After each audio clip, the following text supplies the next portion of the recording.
Nightwing, issue 98. Tom Taylor writing with guest artist. And I appreciate that it says guest artist in the credits for this, just to make it clear. No, this is not the regular artist, and that's okay. He'll be back. Mm-hmm. But we got Danielle D. Nicolo on the art for this. And probably, well, not necessarily my favourite style of art. I understand why this was the perfect fit for Nightmate, which is what this issue is mainly focusing on. First few pages, I was like, oh, this is very different. Yeah. Like, in terms of guest artists, they've often been like sticking to the same sort of profile.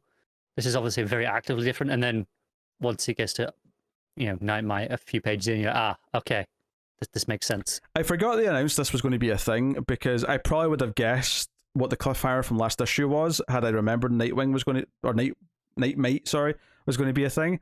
Because when that Rick Grayson cliffhanger happened last time, I was like, what the hell is this? What are you doing, Taylor?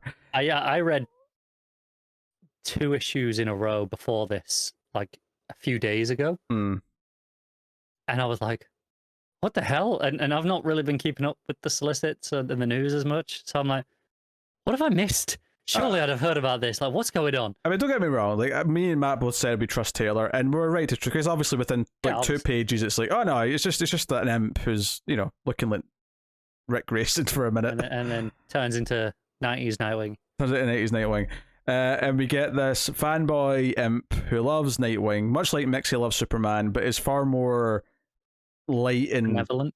Yeah, also far more fanboy-esque, I would say, in a kind of a nice way, but.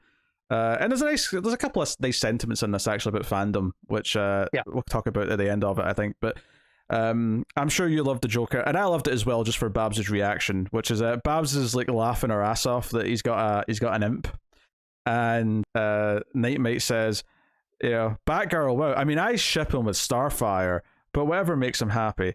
All I'm saying is, Nightmate got taste. Yeah. No, Batgirl's better, but I did love her. Like, excuse me. And like oh she probably needs to leave now before she like shoves his tiny head into and then we'll have a little impromptu wedding. Oh yeah, he just like makes a wedding. He gets everyone who would be invited like there in an instant. I like as well that Dick assumes that they're all just illusions basically. Yes. Just not actually there, and then Batman starts talking to him. And he's like, oh shit. You're all here. You're actually a Batman. Starfire's front and center next to Batman. Because obviously it makes sense, she's there as with the rest of the Titans. It's not like just hey, let's be weird, but it's just quite funny that she's front and center after like a page or 2 after that conversation. Yeah, and I actually really like the reactions because you get the big full page spread with all the characters, but then Bab screams no, and then he's like no, and then Dick's like not yet, and then she's like. Not yet. Like, there's just a little like, oh, so you see that in our future. Interesting, which obviously you do. Like, this is a pet peeve, not with like writing. This is not a pet peeve for comics or movies or TV. This is a pet peeve with just people in life. Is that this idea of anyone reacting shocked when you suggest the idea that one day a couple might get married, if you're in that couple or if you're talking about another couple, it's like, well, yeah, well, what else is it good? Like, that's just the natural.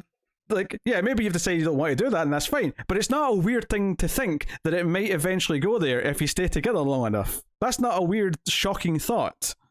No, that is pretty common, I would say. In the laws of the universe, when you look at the amount of married couples, you got to say, on average, that has to be.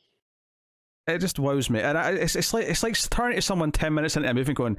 I heard this movie's got end credits. End credits? Anyway, so yes, and Nightmate makes fun of Batman. It says, I don't see what Batmate sees in that guy, but all good. It's all very adorable, right? All this is very adorable stuff. It is. He makes the dog talk, which I kind of hope sticks. Yes, but not like super, like. Coherent. It's just kind of simple, like good human, like Dick, feed me kind of things. This is all very simple, dog thoughts, basically. Also gives Bitewing a cape as well. Yeah, obviously, it's a full like harness suit thing for the dog to wear. He's got a Nightwing outfit on, not just the cape. Yeah. So I mean, you say that, but Nightwing doesn't wear a cape, so the cape's unique to the dog. True, but the way you said it sounded like just a cape. Oh, sure. I think it's the main defining part of it, though. It's a dog with a cape. You kind of noticed that. I mean, yeah, but it's got the rest of a costume on as well. Yeah, Bite Mate. Sorry. Bite Mate. This is so confusing because there's Bite Mate, Bite Wing. No, this is Night Mite. Night Mate. Oh, sorry, yes, not Bite Night. Bite Night. Now you're sounding like the dog. Oh, God. Night Mate. He's got merch, which is that famous panel of Batman slapping Robin, but it's Nightwing slapping Batman instead. You know, this is just Tom Taylor popping everyone. He just wants to pop everyone with these jokes. But the whole point of this is that Blockbuster made a deal with a demon and sold his soul, but he also sold the soul of one of his innocent children who is going to be attacked by demons tonight. And that's what it's all about, is that he needs to, you know, help Nightwing in that, like, go and save her. And I'm sure, you know, Nightwing gets his sticks imbued with some imp magic and they glow. And he has to say Nightwing is awesome. Yes. To make him work. And they save the girl, and it's all very nice. They get Raven involved to help. But if I have this is the slightest of nitpicks, right? Slightest. Is that... Oh, go on. Is that they bring in Raven, and Raven's like, oh, you've got an imp? And sort of snickers about it. I'm like, she was at the wedding scene. You saw this. You saw the imp. This is not new information to you. I didn't take that as her being surprised at seeing the imp the first time. It was more just, oh, the imp's there. And she's like, oh, yeah, you've got an imp. I don't know. The reaction... I don't know. The reaction, the panel before she says it, with them popping in next to her head, and then I don't know. The art told me this, that, but it's fine. It's fine. It's not a big deal. Even if I'm right, it's not a big deal. It's just a small thing.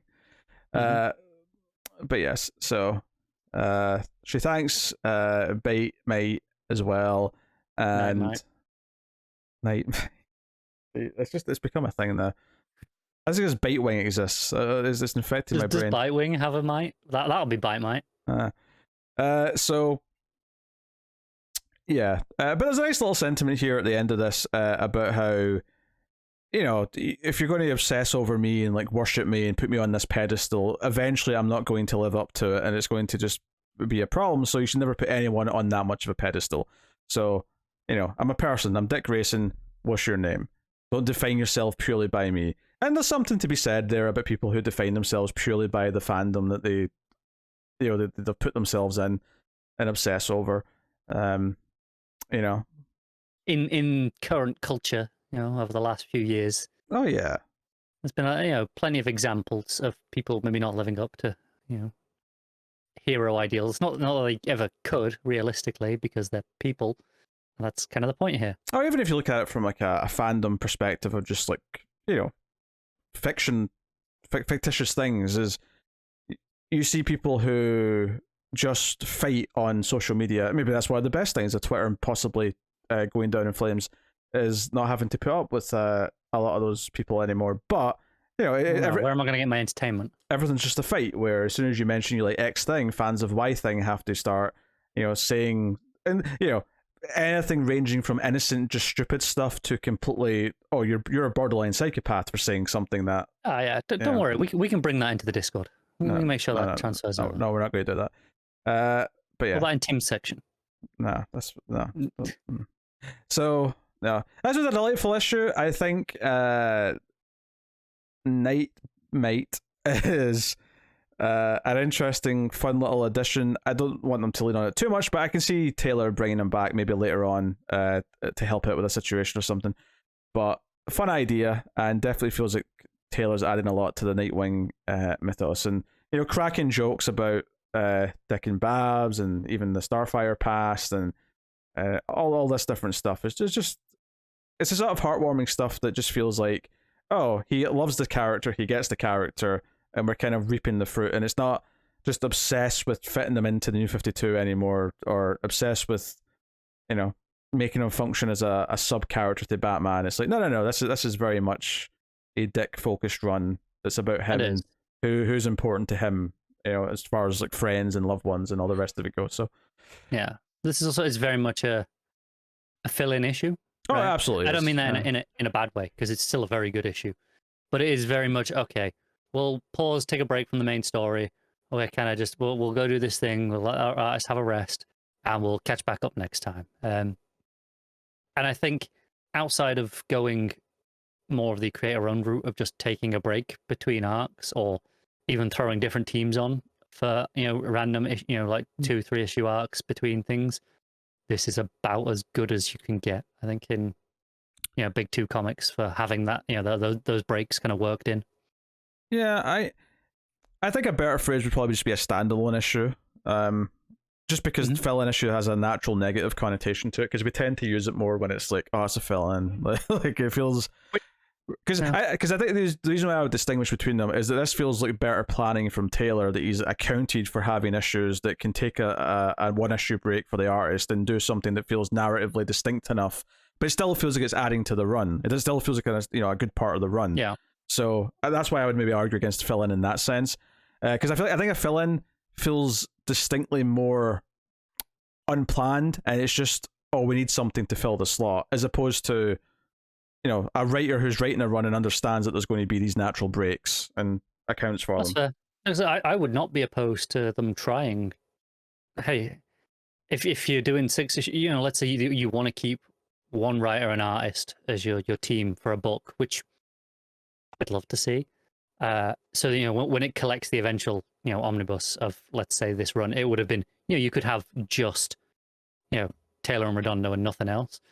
In that place, I would be down for DC trying, hey, let's do complete fill-in teams, and not just thrown together last minute teams, but get teams that have a 1, 2, 3 issue story to tell, and kind of just throw those in between arcs, and let you do 6 issues of your main artist, 2 issues of a different artist and different writer entirely, so it would always feel so separate, so you wouldn't feel like because this says guest artist, but it's not guest writer. When you get to the eventual collection, this will be included, and it'll always feel a little bit, okay, this isn't part of the main story, because it's not the Redondo story, and Taylor always talked about how this is his and Redondo's book, not just his. So I think it'll be just something, a nice experiment for some of these big publishers to try and see how it works out. But on that, I would never leave it out. This and any other the books that have had a different artist, I would never leave those issues out. You absolutely could not, because they are written in a way that they are, I don't want to say essential, but they are part of the story. They're part of the narrative. Part of the serialized run. Absolutely, they are. Yeah. So, yeah. All right, what are you rating this issue, Nightwing? I'll probably give it a straight 8. I don't think it quite is above that. As fun as it is, I think it's just, it's a nice round 8. I'll probably agree with that and give it a straight 8. It's just a good, fun, standalone issue that's very sweet, has some nice ideas in it, and is another good bit of characterization.